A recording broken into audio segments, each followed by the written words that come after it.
ঢাকায় বাংলাদেশের সচিবালয়ের ৭ নম্বর ভবনে আগুন লেগে যায়। কিভাবে আগুন লাগলো তার কারণই খোঁজা হচ্ছে, কিন্তু আগুনে পুড়ে ছাই হয়ে গিয়েছে বহু নথি। সেই মুহূর্তের ছবি আপনাদের সামনে রেখেছি। ঢাকার বাংলাদেশ সচিবালয়ের ৭ নম্বর ভবনে আগুন। ডেইলি স্টার সূত্রে খবর, ঘটনাস্থলে পৌঁছয় দমকলের ১৯টি ইঞ্জিন। গতকাল রাত ১:৫২ নাগাদ আগুন লাগার খবর আসে দমকলের কাছে। দুর্ঘটনায় মৃত্যু হয়েছে এক দমকল কর্মীর। যদিও এখনো পর্যন্ত আগুন লাগার কোনো খবর জানা যায়নি। এই প্রেক্ষিতেই অর্থাৎ আগুন লাগার পেছনে কোনো চক্রান্ত রয়েছে কিনা তা নিয়ে প্রশ্ন উঠছে। আশঙ্কা, অগ্নিকাণ্ডের এই ঘটনার ফলে বাংলাদেশের জেল ছুটদের তথ্য লোপাটের চেষ্টা করা হয়নি তো? এই ঘটনাতে এবার উচ্চ পর্যায়ের তদন্ত কমিটি গড়া হবে, আশ্বাস দিয়েছেন স্বরাষ্ট্র উপদেষ্টা মোহাম্মদ জাহাঙ্গীর আলম চৌধুরী।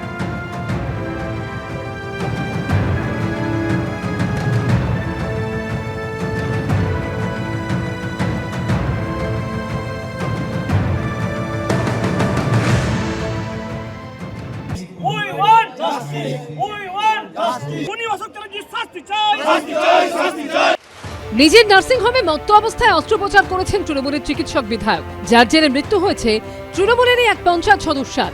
এমনই চাঞ্চল্যকর অভিযোগ উঠেছে বীরভূমের হাসনে। এই ঘটনা প্রকাশ্যে আসার পর অভিযুক্ত চিকিৎসক বিধায়কের নার্সিং হোমের সামনে চলে বিক্ষোভ।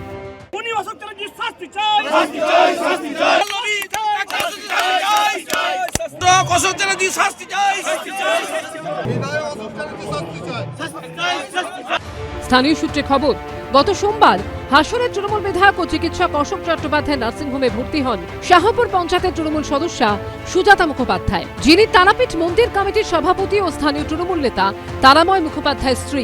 অস্ত্রোপচারের পর মৃত্যু হয় তৃণমূল পঞ্চায়েত সদস্যার। মৃতার পরিবার অভিযোগ করে, মত্ত অবস্থায় তৃণমূলের পঞ্চায়েত সদস্যরা অস্ত্রোপচার করেন তৃণমূলের চিকিৎসক বিধায়ক, যার জেরেই তার মৃত্যু হয়। ড্রিঙ্কস করে উনি অপারেশন করেছেন, কিন্তু এইভাবে একটা মানুষের জীবনকে কেড়ে নিল। উনি এইসব করেছে এবং বহু পেশেন্টের এরকম করেছে। চিকিৎসক হার্ট অ্যাটাকে নাটক করেছে, বলছে বারবার স্ট্রোক হচ্ছে, বারবার হচ্ছে।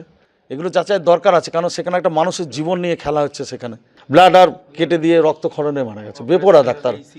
যদিও গাফিলতির অভিযোগ মানতে নারাজ তৃণমূলের অভিযুক্ত চিকিৎসক বিধায়ক।